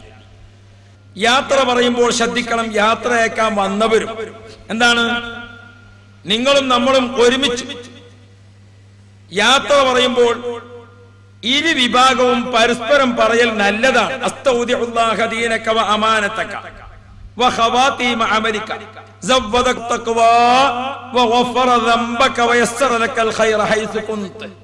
ഒരു പ്രത്യേക പ്രാർത്ഥനയാണ്. അറിയുന്നവർ യാത്രയപ്പിന് വേണ്ടി വന്നിരിക്കുന്ന ആളുകൾ ഇങ്ങോട്ടും യാത്ര പോകുന്നയാൾ അങ്ങോട്ടും പരസ്പരം ദുആ ചെയ്തു. അല്ലാഹു സുബ്ഹാനഹു വ തആല നമ്മുടെ ദീന്, നമ്മുടെ സൂക്ഷിപ്പ് സ്വത്ത്, നമ്മുടെ ആഖിബത്ത്, നമ്മുടെ എല്ലാ കാര്യങ്ങളിലും അള്ളാഹുവിന്റെ പ്രത്യേക സംരക്ഷണവും കാവലും ഉണ്ടാകുന്നതോടൊപ്പം അള്ളാഹു നമുക്ക് തഖ്വ വർദ്ധിപ്പിക്കുകയും ദോഷങ്ങൾ പുറത്തു തരികയും എല്ലാ ഖൈറായ വിഷയങ്ങളിലേക്കും അള്ളാഹു മാർഗങ്ങൾ എളുപ്പമാക്കുകയും ചെയ്യുമാറാകട്ടെ എന്നൊരു പ്രാർത്ഥന പരസ്പരം യാത്ര അയക്കാൻ വന്നവർ ഇങ്ങോട്ടും മറ്റുള്ളവർ അങ്ങോട്ടും. നമുക്ക് എല്ലാവർക്കും അത് അറിയാത്തത് കൊണ്ടാണ് ഒരു ആലിമിനെ വിളിച്ചുകൊണ്ട് ഒരു നല്ല ദുആ നടത്തുന്ന രീതി പഴമക്കാരായ ആലിമീങ്ങൾ നമുക്ക് കാണിച്ചു തന്നത്. 2, വീട്ടിൽ നിന്ന് അവൻ ഇറങ്ങുകയാണ്. ഏതൊരു സ്ഥലത്ത് നിന്നും അങ്ങോട്ട് ഇറങ്ങുമ്പോൾ, പള്ളിയിൽ നിന്ന് പുറത്തേക്ക് ഇറങ്ങുമ്പോൾ, വീട്ടിൽ നിന്ന് പുറത്തേക്ക് ഇറങ്ങുമ്പോൾ അകത്തേക്ക് ഇങ്ങോട്ട് കയറുകയാണോ, കഅബത്തിലേക്ക് അങ്ങോട്ട് കയറുകയാണ്, വലത്തേക്കാലാ വെക്കേണ്ടത്. പള്ളിയിലേക്ക് അങ്ങോട്ട് കടക്കുകയാണ്, വലത് കാലാണ് വെക്കേണ്ടത്. വീട്ടിലേക്ക് ഇങ്ങോട്ട് കടക്കുകയാണ്, വലത് കാലാ വെക്കേണ്ടത്. എവിടെ നിന്നാണോ പുറത്തേക്ക് ഇങ്ങോട്ട് ഇറങ്ങുന്നത്, ഇടത് കാലാ വെക്കേണ്ടത്. വീട്ടിൽ നിന്ന് പുറത്തേക്ക് ഇറങ്ങുന്നു. ചില പുസ്തകങ്ങളിൽ വലത് ഇടത് തർക്കമുള്ളത് കൊണ്ട് ഞാനതൊന്ന് പറഞ്ഞു എന്ന് മാത്രം. ഇടത്തേക്കാലെടുത്ത് വീട്ടിൽ നമ്മൾ പുറത്തേക്ക് ഇറങ്ങാം. ഇനി കഅബത്തിലേക്ക് കയറുമ്പോൾ വലത്തേക്കാല് വെക്കാൻ അല്ലാഹു ഭാഗ്യം നൽകട്ടെ. ബിസ്മില്ലാഹി തവക്കൽതു അലല്ലാഹി വലാ ഹൗല വലാ ഖുവത ഇല്ലാ ബില്ലാഹ്. എല്ലാവർക്കും പഠിക്കാൻ എളുപ്പമുള്ളതാണ്. ബിസ്മില്ലാഹി തവക്കൽതു അലല്ലാഹി വലാ ഹൗല വലാ ഖുവത ഇല്ലാ ബില്ലാഹിൽ അലിയിൽ അദീം. ദുആ ചെയ്തുകൊണ്ട് ഇറങ്ങുമ്പോൾ ബിസ്മില്ലാഹി തവക്കൽതു ചൊല്ലിക്കൊണ്ട് ഇറങ്ങി അങ്ങോട്ട് വാഹനം നിർത്തിയിടത്തേക്ക് നടക്കുകയാണ്. ബിസ്മില്ലാഹിർ റഹ്മാനിർ റഹീം, ഫാത്തിഹ സൂറത്ത് ഓതി. രണ്ടാമത് ഖുൽ യാ അയ്യുഹൽ കാഫിറൂൻ ഓതുക. ഇദാ ജാഅ നസ്റുല്ലാഹി വൽ ഫത്ഹ് ഓതുക. ഖുൽ ഹുവല്ലാഹു അഹദ് ഓതുക. ഖുൽ അഊദു ബിറബ്ബിൽ ഫലഖ് ഓതുക. ഖുൽ അഊദു ബിറബ്ബിൻ നാസ്. വാഹനത്തിൽ കേറി ഇരുന്നു. ബിസ്മില്ലാഹി അൽഹംദുലില്ലാഹ് സുബ്ഹാനല്ലദീ സഖറ ലനാ ഹാദാ വമാ കുന്നാ ലഹു മുഖ്രിനീൻ. വാഹനത്തിൽ ചൊല്ലേണ്ട ദിക്ർ ഏറ്റവും ചെറുത് ചൊല്ലി. നമ്മുടെ വീട്ടിൽ നിന്ന് ഒരൽപ്പം ഇങ്ങോട്ട് വാഹനം നീങ്ങിക്കഴിഞ്ഞു. ഇനി നാം മുസാഫിരീങ്ങളാണ്. അല്ലാഹുവിന്റെ റസൂൽ നമ്മെ പഠിപ്പിക്കുന്നു, മുസാഫിരീങ്ങളെ ദുആക്ക് ഉത്തരമുണ്ടെന്ന് മുഹമ്മദ് മുസ്തഫ. ഹാജിമാരെ ദുആക്ക് പ്രത്യേകം ഉത്തരമുണ്ടെന്ന് മുഹമ്മദ് മുസ്തഫ. ഖൈറായ ഏത് അമലിൽ ഒരുങ്ങുകയാണെങ്കിലും അവർക്ക് പ്രത്യേകം ഉത്തരമുണ്ടെന്ന് മുഹമ്മദ് റസൂലുള്ളാഹ്. ഒരുപാട് കാരണങ്ങളെ കൊണ്ട് നമ്മുടെ യാത്രയിലെ ദുആക്ക് അപ്പപ്പോൾ അള്ളാഹു ഇജാബത്ത് നൽകും, അള്ളാഹു ഉത്തരം നൽകും. അത്ര പുണ്യമുള്ള ഒരു യാത്രയിലാണ് നമ്മൾ. വീട്ടിൽ നിന്ന് നമ്മൾ ഇറങ്ങിയപ്പോൾ നമ്മെ അനുഗമിച്ച് നമുക്ക് അകമ്പടി സേവിച്ചുകൊണ്ട് മലായികത്തുകൾ നമ്മോടൊപ്പം യാത്ര തുടങ്ങി. നമ്മുടെ കാറിന്റെ 4 ഭാഗത്തും മലക്കുകൾ നിറഞ്ഞിട്ടുണ്ട്. അൽഹംദുലില്ലാഹ്, അപകടങ്ങളില്ലാതെ ആപത്തുകളില്ലാതെ സന്തോഷകരമായ യാത്ര ഈ വർഷം തന്നെ പോകാൻ അള്ളാഹു നമ്മെ അനുഗ്രഹിക്കുമാറാവട്ടെ.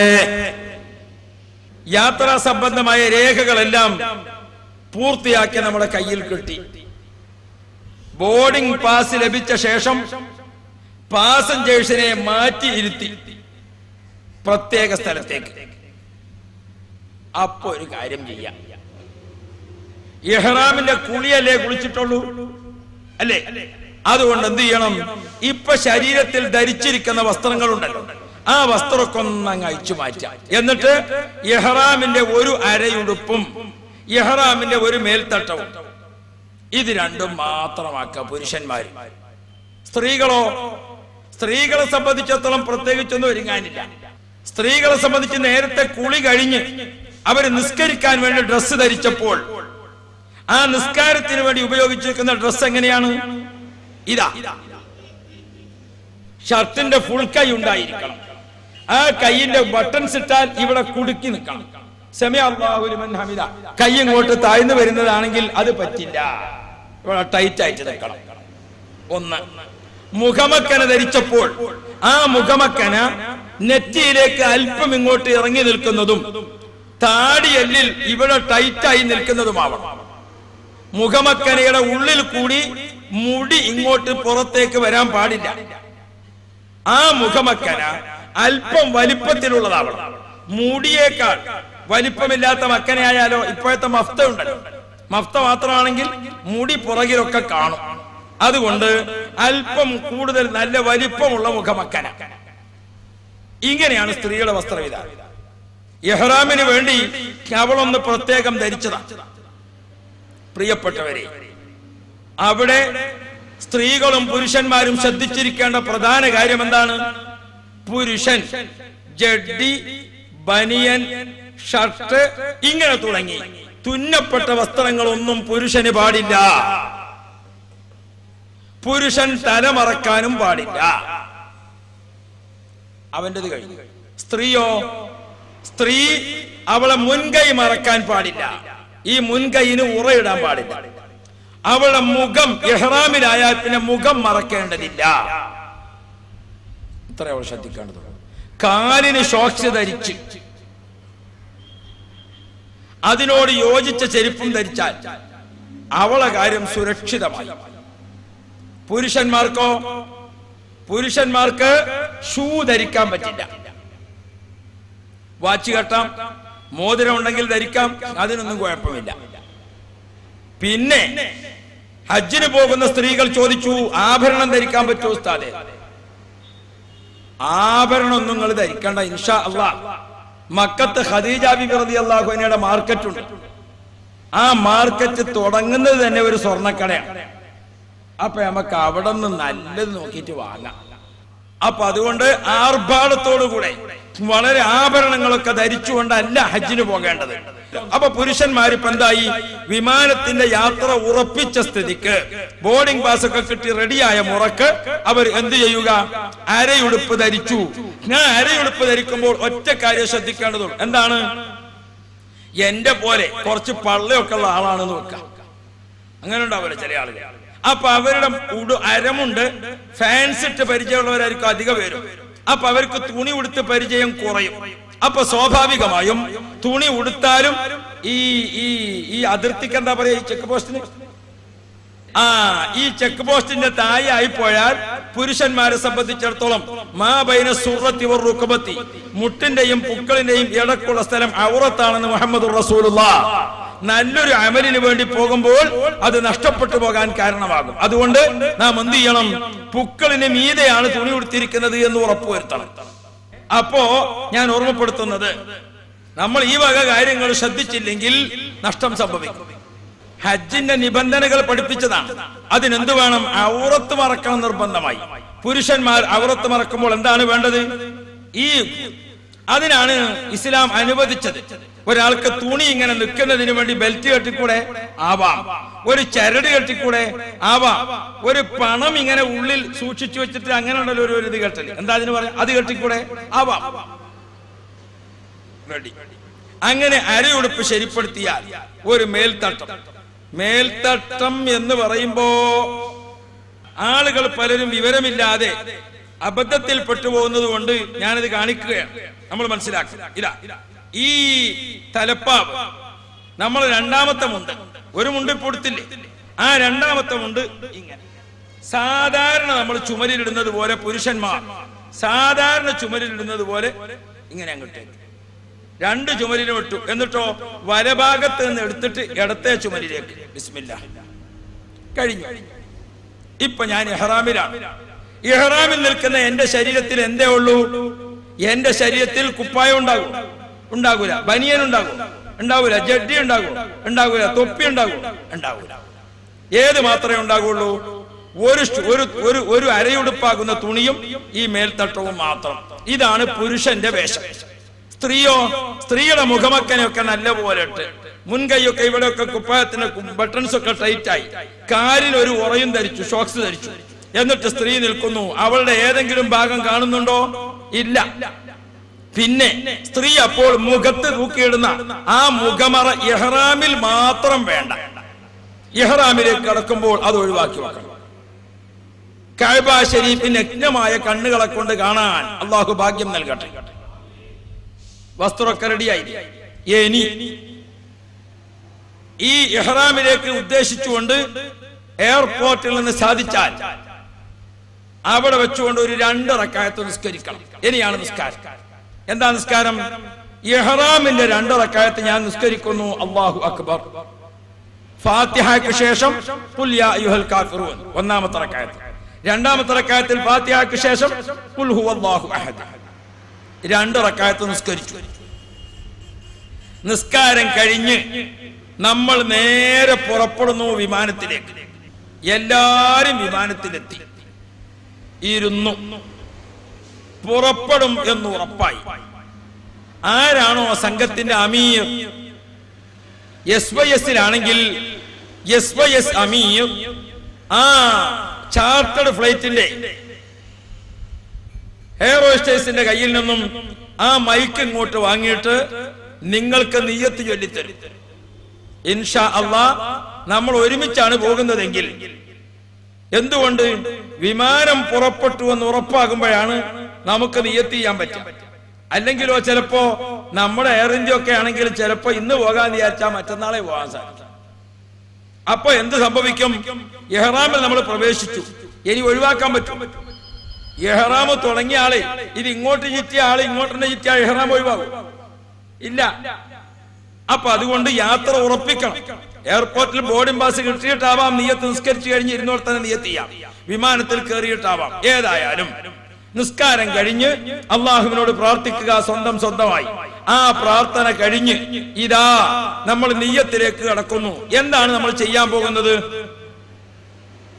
നമ്മുടെ കേരളത്തിൽ നിന്ന് ഹജ്ജിന് പോകുന്ന ആളുകളെല്ലാം ഹജ്ജിന്റെ കുറച്ച് മുൻപ് നേരത്തെ തന്നെ പുറപ്പെടുന്നത് കൊണ്ട് ആദ്യം ഉംറയും പിന്നെ ഹജ്ജും ചെയ്യുക എന്ന തമത്തുഇന്റെ രീതിയാണ് സ്വീകരിച്ചു വരാറുള്ളത്. ആദ്യം ഉംറ ചെയ്യുന്നു, പിന്നെ നാളുകൾ കഴിഞ്ഞ ശേഷം ഏത് ചെയ്യുന്നു? ഹജ്ജ് ചെയ്യുന്നു. അതുകൊണ്ട് നമ്മളിപ്പോൾ കുളിച്ചതും നമ്മളിപ്പോൾ ഇഹ്റാം ചെയ്യുന്നതുമൊക്കെ ഏതിനാണ്? ഉംറക്കാണ്. എന്താണ് ഉംറയും ഹജ്ജും തമ്മിലുള്ള വ്യത്യാസം? ഉംറ ചെറിയ ഹജ്ജ്, ഹജ്ജോ വലിയ ഹജ്ജ്. എന്താ ചെറുതും വലുതും ആകാൻ വ്യത്യാസം? ചെറിയ പെരുന്നാള്, വലിയ പെരുന്നാള്. ചെറിയ പെരുന്നാള് ആകെ എത്ര ദിവസം? ഒരു ദിവസം കഴിഞ്ഞു. വലിയ പെരുന്നാളോ? വലിയ പെരുന്നാൾ കഴിവുണ്ടെങ്കിൽ 7 ദിവസമാണ്, അല്ലെങ്കിൽ 3 ദിവസം എന്തായിരുന്നു എന്ന പോലെ. ഉംറ എന്ന് പറയുന്നത് ഇവിടെ നിന്ന് പുറപ്പെട്ടു, കഅബൻ തവാഫ് ചെയ്തു, സഫാ മർവയിൽ സഅയ് ചെയ്തു, മുടിയെടുത്തു, 2 മണിക്കൂർ കൊണ്ട് അവിടെ എത്തിയാൽ ഏത് തീർന്നു? ഉംറ തീർന്നു. ഹജ്ജോ?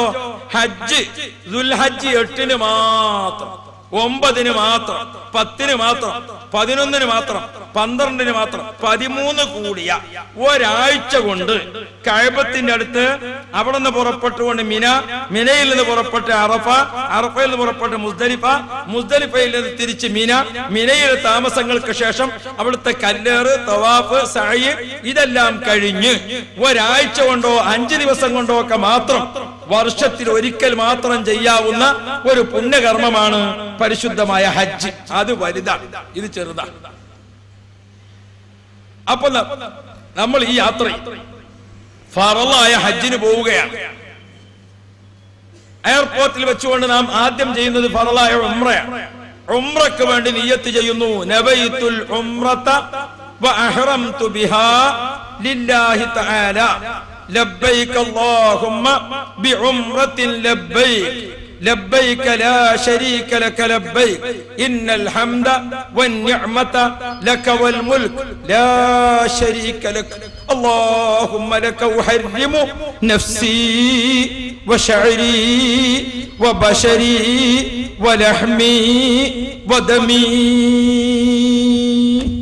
വല്ലാത്തൊരു പ്രാർത്ഥനയാണത്, വല്ലാത്ത ഭക്തിസാന്ദ്രമായ പ്രാർത്ഥനയാണത്.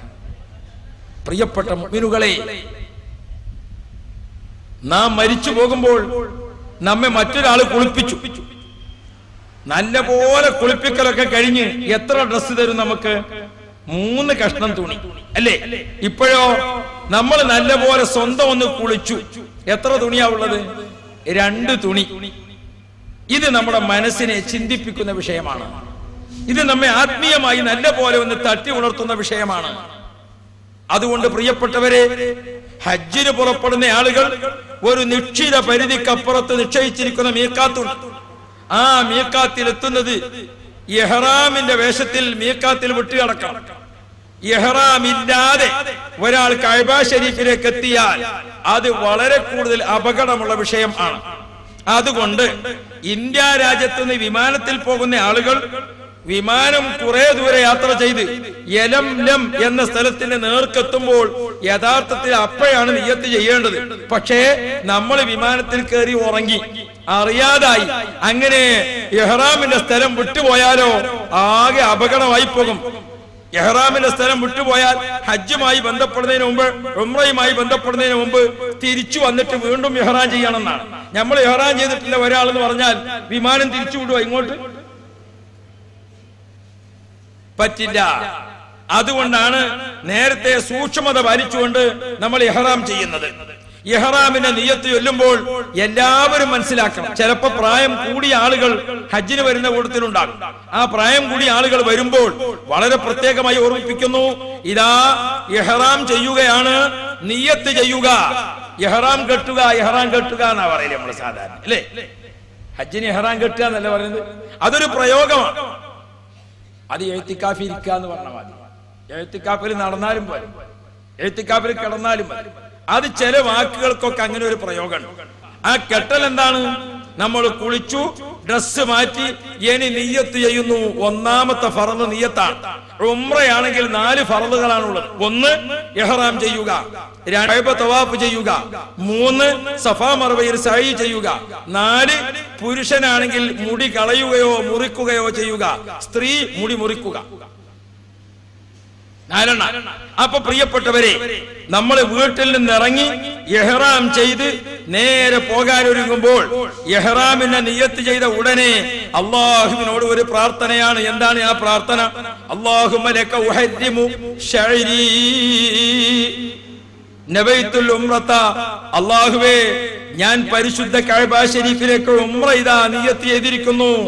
വഅഹ്റംതു ബിഹാ, ഞാൻ അതുകൊണ്ട് ഇഹ്റാം ചെയ്തു. എന്റെ കണ്ണും കാതും കരളും എന്റെ രോമങ്ങളും എന്റെ ത്വലിയും എന്റെ മാംസവും എന്റെ മജ്ജയും എല്ലാം നിന്റെ ഇഹ്റാമിലേക്ക് പ്രവേശിക്കുകയാണ് എന്ന് നമ്മൾ പറഞ്ഞു കഴിഞ്ഞു. അല്ലാഹുവിനോട് പ്രാർത്ഥിക്കുന്നു, അല്ലാഹുമ്മ ലക ഉഹരിമു നഫ്സി വശഅരി വബശരി വലഹ്മി വദമി. അല്ലാഹുവേ, എന്റെ മാംസം, എന്റെ മജ്ജ, എന്റെ ത്വലി, എന്റെ രോമങ്ങൾ, ശരീരമാസകലം ഇഹ്റാമിൽ പ്രവേശിച്ചു. ഇതെല്ലാം നീ നരകത്തിൽ നിന്ന് മോചിപ്പിക്കണമേ എന്ന അർത്ഥസാരം അടങ്ങുന്ന, എന്ന ആശയം അടങ്ങുന്നതാണ് പ്രിയപ്പെട്ട മുഅ്മിനുകളെ ആ നിയ്യത്തും പ്രാർത്ഥനയും. അല്ലാഹു നമുക്ക് സൗഭാഗ്യം നൽകുമാറാവട്ടെ. ഇനി ഹാജിമാരുടെ നാവിൽ നിന്ന്, ഹജ്ജുമ്മമാരുടെ നാവിൽ നിന്ന് പ്രധാനമായും വരേണ്ട ഏറ്റവും പ്രധാനപ്പെട്ട ദിക്ർ തൽബിയത്ത് എന്ന ദിക്റാണ്. എന്താ ദിക്ർ എന്ന് പറയാ? തൽബിയത്ത്. എന്താ തൽബിയത്ത്? ലബ്ബൈക അല്ലാഹുമ്മ ലബ്ബൈക ലബ്ബൈക ലാ ശരീക ലക ലബ്ബൈക ഇന്നൽ ഹംദ വന്നിഅമത ലക വൽ മുൽക് ലാ ശരീക ലക. ഇതാണ് തൽബിയത്ത്. ഈ തൽബിയത്ത് ഹജ്ജിനോ ഉംറക്കോ ഇഹ്റാം ചെയ്ത പ്രത്യേക സമയത്ത് മാത്രമേ അത് ചൊല്ലേണ്ടതുള്ളൂ. ഇപ്പൊ നമ്മൾ ഉംറയുടെ ഇഹ്റാമിലാണ്. ഇഹ്റാം ചെയ്ത ഉടനെ ലബ്ബൈക ചൊല്ലുക. ലബ്ബൈക ചൊല്ലുമ്പോൾ എന്ത് വേണം? ലോകത്തുള്ള മുഴുവൻ മുഅ്മിനീങ്ങളും ഒരു വേഷം, ഒരു ഭാഷ, ഒരു ഇമാമ്, ഒരു നേതാവ്, ഒരു ഭരണഘടന, ഒരു കഅബ ശരീഫ്. കണ്ടോ, എല്ലാവരും ലക്ഷ്യം വെച്ചത് കഅബത്തിനെയാണ്. എല്ലാവരും ഇമാമാക്കിയത് റസൂലുള്ളാഹിയാണ്. എല്ലാവർക്കും ഭരണഘടന വിശുദ്ധ ഖുർആനാണ്. എല്ലാവരും സംസാരിക്കുന്നത് കണ്ടോ, ഒറ്റ ഭാഷ, ലബ്ബൈക അല്ലാഹുമ്മ ലബ്ബൈക. തൊഴിലാളിയും മുതലാളിയും അറബിയും അനറബിയും ഒറ്റ വേഷം, ഒരരയുടുപ്പ്, ഒരു മേൽത്തട്ടം. കണ്ടോ നിങ്ങൾ, എല്ലാവരും പുറപ്പെടുന്നു. നമ്മുടെ വിമാനത്തിൽ വെച്ചുകൊണ്ട് ലബ്ബൈക അല്ലാഹുമ്മ ലബ്ബൈക തൽബിയത്ത് ചൊല്ലുമ്പോൾ ആ തൽബിയത്ത് ഒരു പ്രാവശ്യം ചൊല്ലി, രണ്ടാമതും ചൊല്ലി, മൂന്നാമതും ചൊല്ലി, 3 എണ്ണം തുടർച്ചയായി ചൊല്ലലാണ് അദബ്. 3 കഴിഞ്ഞാൽ അല്ലാഹുമ്മ സ്വല്ലി അലാ സയ്യിദിനാ മുഹമ്മദിൻ വഅലാ ആലി സയ്യിദിനാ മുഹമ്മദ് കമാ സ്വല്ലൈത അലാ ഇബ്രാഹീമ വഅലാ ആലി ഇബ്രാഹീമ ഫിൽ ആലമീന ഇന്നക ഹമീദും മജീദ്. അത്തഹിയാത്തിൽ നമ്മൾ ചൊല്ലുന്ന സ്വലാത്തില്ലേ, ആ സ്വലാത്ത് ഒന്ന് ചൊല്ലി. എന്നിട്ടോ ആ സ്വലാത്തിന്റെ കൂടെ സലാം ഇല്ലാത്തതുകൊണ്ട് അസ്സലാമു അലൈക അയ്യുഹൻ നബിയ്യു വറഹ്മത്തുള്ളാഹി വബറകാതുഹു റസൂലുള്ളാഹിക്ക് ഒരു സലാമും ചൊല്ലി. ഇത് 3ഉം കഴിഞ്ഞു. തൽബിയത്ത് ചൊല്ലി, സ്വലാത്ത് ചൊല്ലി, സലാം ചൊല്ലി. എന്നിട്ട് അല്ലാഹുവിനോട് 4 കാര്യങ്ങൾ ദുആ ചെയ്യണം. 4 കാര്യങ്ങൾ ദുആ ചെയ്യണം. അല്ലാഹു അപ്പോൾ സ്വീകരിക്കുന്ന ദുആയാണ് കേട്ടോ. ഹാജിമാർ ചെറുതായി കണ്ടാ പറ്റില്ല, അശ്രദ്ധവാന്മാരായ പറ്റില്ല. എന്താണ്? അല്ലാഹു തആലയുടെ അടുക്കലേക്ക് മനസ്സും ശരീരവും എല്ലാം നീക്കിവെച്ചു. കുടുംബത്തിന്റെ ഓർമ്മ, കൂട്ടുകാരുടെ ഓർമ്മ, ബിസിനസ് കച്ചവടത്തിന്റെ ഓർമ്മ, ഇതിൽ നിന്നൊക്കെ നമ്മൾ വിട്ടു. പൂർണ്ണമായും കഅബ ശരീഫിലേക്ക് ലയിച്ചു കഴിഞ്ഞു. ലബ്ബൈക അല്ലാഹുമ്മ ലബ്ബൈക ചൊല്ലുന്നതോടുകൂടെ അവിടെ പ്രിയപ്പെട്ടവരെ 4 കാര്യം. 1, അല്ലാഹുവിന്റെ തൃപ്തി, അള്ളാഹുവിന്റെ പൊരുത്തവും തൃപ്തിയുമല്ലേ നമ്മുടെ ആവശ്യം. അള്ളാഹുവിന്റെ തൃപ്തി ചോദിക്കുക. തൃപ്തിപ്പെട്ട ആളുകൾക്ക് അള്ളാഹു കൊടുക്കുന്ന സ്വർഗം എനിക്കും തരണേ. അള്ളാഹുവിന്റെ തൃപ്തിയെ ചോദിക്കുക, തൃപ്തിപ്പെട്ടവർക്ക് നൽകുന്ന സ്വർഗം ചോദിക്കുക. അള്ളാഹുവിന്റെ ദേഷ്യം അത് നമുക്ക് കിട്ടാതിരിക്കാൻ കാവലിനെ ചോദിക്കുക. ദേഷ്യപ്പെട്ടവർക്ക് കൊടുക്കുന്ന നരകം അത് തരല്ലേ. ഇതാണ് 4 കാര്യം. അത് 4ഉം ഉൾപ്പെടുത്തിക്കൊള്ള പ്രാർത്ഥന. അല്ലാഹുമ്മ ഇന്നി അസ്അലുക റിളാക വൽ ജന്ന വഅഊദു ബിക മിൻ സുഖ്തിക വന്നാർ. ഹദ്ദാദിന്റെ ശേഷം നമ്മുടെ പള്ളികളിലൊക്കെ ദുആ ചെയ്യുന്നില്ലേ? അല്ലാഹുമ്മ ഇന്നാ നസ്അലുക റിളാക വൽ ജന്ന വനഊദു ബിക മിൻ സുഖ്തിക വന്നാർ.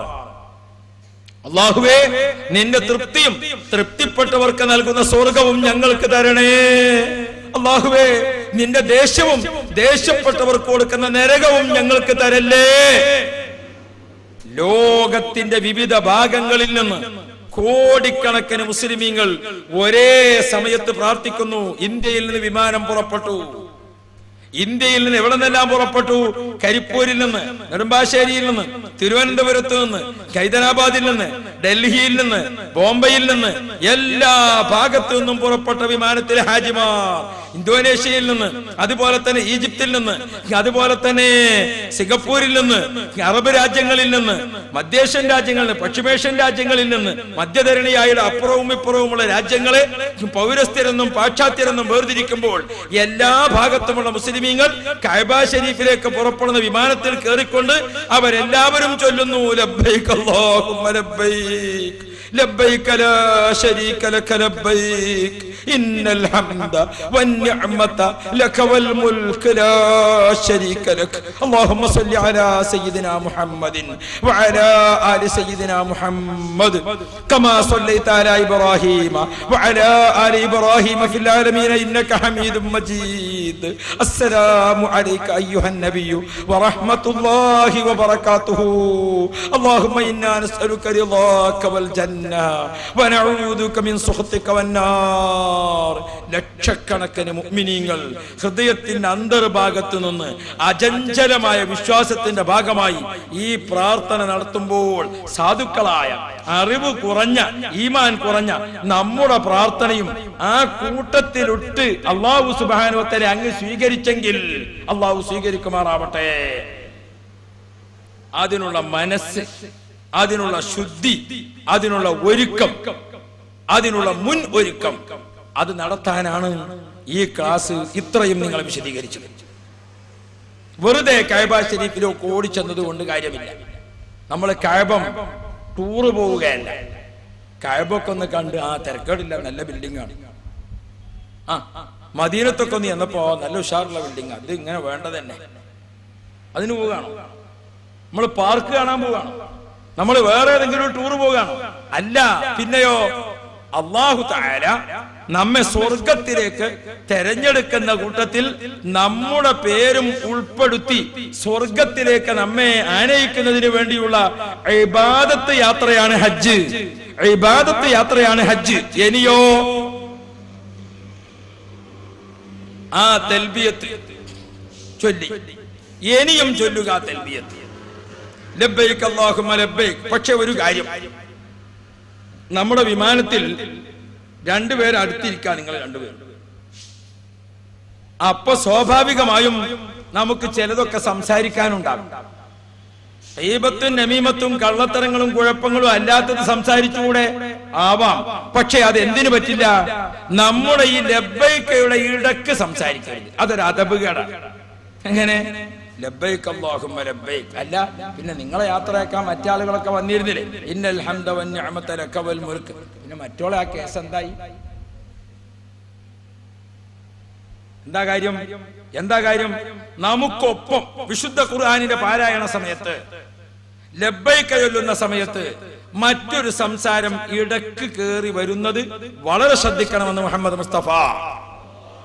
അതെന്താ കാര്യം? നമ്മൾ ചൊല്ലുമ്പോൾ നമുക്കൊപ്പം മലക്കുകളുമുണ്ട്. നമുക്കൊപ്പം മലക്കുകളും ചൊല്ലുന്നു. നമ്മുടെ പ്രതിഫലം മലക്കൾ റെക്കോർഡാക്കുന്നു. ഇതിനെല്ലാം പുറമേ നമ്മൾ ദിക്ർ ചൊല്ലുമ്പോൾ, നമ്മൾ ഖുർആൻ ഓതുമ്പോൾ, നമ്മൾ ലബ്ബൈക ചൊല്ലുമ്പോൾ അല്ലാഹു തആല സന്തോഷിക്കുകയാണ്.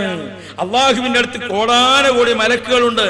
ആ മലക്കുകളെ വിളിച്ചിട്ട് അല്ലാഹു തആല പറയുന്നു, മലക്കുകളെ നിങ്ങളല്ലേ പറഞ്ഞത് എന്തിനാണ് ആദം നബിയുടെ മക്കളെ പടച്ചത് എന്ന്? കണ്ടോ, എന്റെ അടിമകൾ കണ്ടോ ഏത് വിമാനത്തിലാണ് ഹാജിമാരില്ലാത്തത്? നിങ്ങൾ മക്കത്തേക്ക് നോക്കൂ, നിങ്ങൾ മദീനയിലേക്ക് നോക്കൂ, നിങ്ങൾ നോക്കൂ, എന്റെ ജനങ്ങൾ കണ്ടില്ലേ, ലബ്ബൈക് അല്ലാഹുമ്മ ലബ്ബൈക്. അള്ളാഹു സന്തോഷിക്കുന്നു, മലക്കുകൾ സന്തോഷിക്കുന്നു. ഒരു ബറ്റാലിയൻ മലക്ക് നമ്മളൊപ്പം യാത്ര അനുഗമിച്ചുകൊണ്ടിരിക്കുന്നു. അപ്പോഴാണ് നമ്മൾ അവരൊക്കെ സന്തോഷിച്ചുകൊണ്ടിരിക്കുന്ന സമയത്ത് ലബ്ബൈക് അല്ലാഹുമ്മ ലബ്ബൈക്. പിന്നെ മറ്റുള്ള തെറ്റ് നന്നായി ഒഴിവ് വരുമ്പോ ലബ്ബൈക ലാ ശരീക ലക ലബ്ബൈക ഇന്നൽ ഹംദ വന്നിഅമത ലക വൽ മുൽക്ക്. മറ്റോൻ തരാനുള്ള പൈസ തന്നാ ലബ്ബൈക അല്ലാഹുമ്മ ലബ്ബൈക. അങ്ങനെ ഉണ്ടല്ലോ, നമുക്ക് അങ്ങനെയുണ്ട്. ഇബാദത്തിന് ഒരുങ്ങുമ്പോ അപ്പോഴാണ് ആവശ്യമില്ലാത്ത കുറെ കാര്യം ഓർമ്മ വരും. നിങ്ങൾ നോക്കൊണ്ടു, നമ്മൾ നിസ്കരിക്കാൻ വേണ്ടി നിന്നാൽ എങ്ങനെയാണ്? നിസ്കരിക്കാൻ വേണ്ടി നിന്നാൽ സ്റ്റേഷനിൽ വണ്ടി എന്ന മതി. റെയിൽവേ സ്റ്റേഷനിൽ ഇപ്പൊ പോയി നോക്കുമ്പോൾ ട്രെയിൻ ഇല്ലാത്ത സമയത്താണെങ്കിൽ ശാന്താണ് അവിടെ, അല്ലെ? ട്രെയിൻ ഇങ്ങോട്ട് വന്നു എന്ന് കണ്ട എല്ലാവരും ഇളകി. ചായ ചായ, കാപ്പി കാപ്പി, മനോരമ മനോരമ, അതിർഭൂമി, സിറാജ് എല്ലാവരും ഇളകി. വണ്ടി അങ്ങ് പോയി കഴിഞ്ഞാൽ അവന്മാരെല്ലാം ശാന്തരായി, അല്ലേ? എന്ന പോലെ നമ്മൾ നിസ്കരിക്കാൻ വേണ്ടിയൊക്കെ പോയാൽ, നിസ്കരിക്കാൻ വേണ്ടി പോയി ഒരു കുഴപ്പമില്ല, ഒതുവൊക്കെ ചെയ്ത് അള്ളാഹുവിന്റെ മുന്നിൽ അല്ലാഹു അക്ബർ, സ്റ്റേഷനിൽ വണ്ടി നിർത്തി. അപ്പൊ നമ്മളെ മനസ്സിങ്ങനെ ചായ ചായ, കാപ്പി കാപ്പി, മനോരമ മനോരമ, അല്ലേ? അപ്പൊ നമ്മുടെ മനസ്സിൽ ഇങ്ങനെ പല കാര്യങ്ങളും ദിക്ർ ചൊല്ലുമ്പോ, സ്വലാത്ത് ചൊല്ലുമ്പോ, ഖുർആൻ ഓതുമ്പോ അപ്പോഴൊക്കെയാണ് ഇതൊക്കെ ഓർമ്മ വരുന്നത്. ഓർമ്മ വന്ന ഉടനെ അത് സംസാരിക്കാൻ പറ്റുമോ നമ്മൾ? ഇല്ല. എന്താണ് വേണ്ടത്? നമുക്ക് സംസാരിക്കാനുണ്ടോ? ഈ ചൊല്ലുന്ന ദിക്ർ പൂർത്തിയാക്കുക, ലബ്ബൈക തുടങ്ങുക, തുടങ്ങിയാൽ 3 വട്ടം സ്വലാത്തോടുകൂടെ ദുആയോടുകൂടെ അവസാനിപ്പിക്കുക. എന്നിട്ട് നിനക്ക് എന്തെങ്കിലും സംസാരിക്കാനുണ്ടോ, അത് കഴിഞ്ഞിട്ട് വേറെ രണ്ടാമത് തുടങ്ങിക്കോ. അതാണ് അതിന്റെ ആദം. അങ്ങനെ ചൊല്ലിക്കൊണ്ടിരിക്കുമ്പോൾ 3 ചൊല്ലി, സ്വലാത്ത് ചൊല്ലി, സലാം ചൊല്ലി, ദുആ ചെയ്തു. ഇനിയോ പിന്നെയും 3 ചൊല്ലി, പിന്നെയും സ്വലാത്ത്, പിന്നെയും സലാം, അങ്ങനെ തുടർന്ന് പോയിക്കൊണ്ടിരിക്കുമ്പോൾ ആ ഇടക്ക് ദുആ ഒന്ന് വർദ്ധിപ്പിക്കുക. എന്താണ് ദുആ?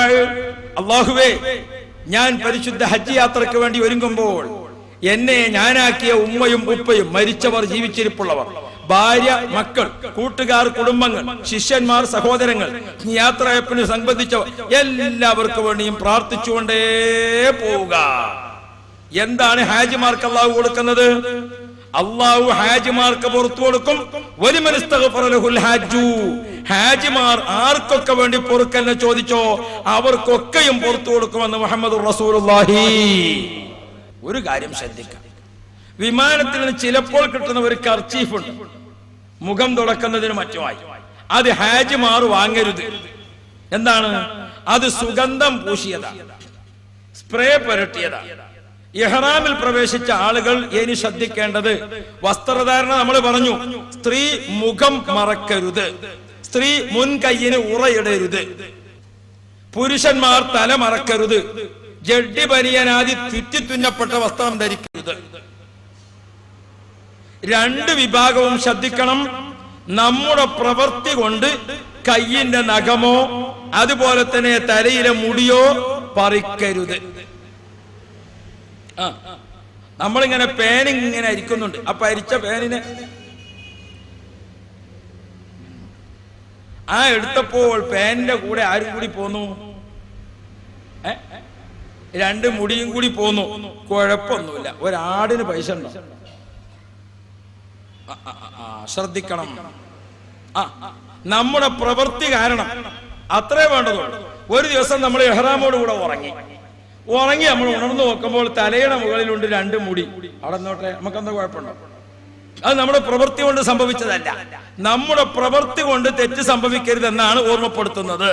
അപ്പോ ആ കൂട്ടത്തിൽ സുഗന്ധം പൂശാൻ പാടുള്ളതല്ല. നമ്മൾ ശ്രദ്ധിച്ചിരിക്കണം. അങ്ങനെ ശ്രദ്ധിക്കേണ്ട ഭാഗങ്ങൾ ശ്രദ്ധിച്ചുകൊണ്ട് നമ്മൾ പോയി. അൽഹംദുലില്ലാഹ്, സുഗന്ധം നമ്മൾ പുരട്ടുന്നില്ല. പിന്നെയോ വസ്ത്രധാരണം നമ്മൾ ശ്രദ്ധിച്ചു. ശരീരത്തിന് തലമുടിയോ മറ്റോ നമ്മുടെ പ്രവൃത്തി കാരണത്താൽ ഒന്നും കൊഴിഞ്ഞു പോകാതെ നമ്മൾ സൂക്ഷിച്ചു. അതേ പ്രകാരം ഭാര്യ ഭർത്താക്കന്മാർ അവര് ബന്ധപ്പെടാൻ പാടില്ല. വിവാഹാലോചന, ആ വിവാഹാലോചന ഇഹ്റാമിൽ നടത്താൻ വേണ്ടി പാടില്ല. അങ്ങനെ തുടങ്ങിയിട്ട് ചെറുതോ വലുതോ ആയ തെറ്റുകൾ വരാതെ സൂക്ഷിച്ചു. വിമാനം ജിദ്ദയിൽ ഇറങ്ങി. ജിദ്ദയിൽ വിമാനം ഇറങ്ങുമ്പോൾ കുറച്ചൊക്കെ കാര്യങ്ങൾ ഹാജിമാര് സ്വന്തം ശ്രദ്ധിക്കണം.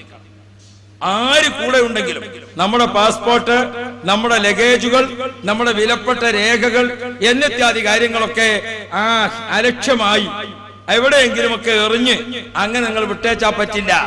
അവിടെ നല്ല പരിശോധനയുണ്ട്. അതുകൊണ്ട് എന്തു വേണം? വീട്ടിൽ നിന്ന് ഇറങ്ങുന്നതിന് മുമ്പ് വലിയ ബാഗിലും ചെറിയ ബാഗിലുമായി സൂക്ഷിച്ചു വെച്ചിരിക്കുന്ന സാധനങ്ങൾ എന്തെല്ലാം ആണെന്ന് ഹാജിമാർക്ക് സ്വന്തമായി അറിവുണ്ടാവണം.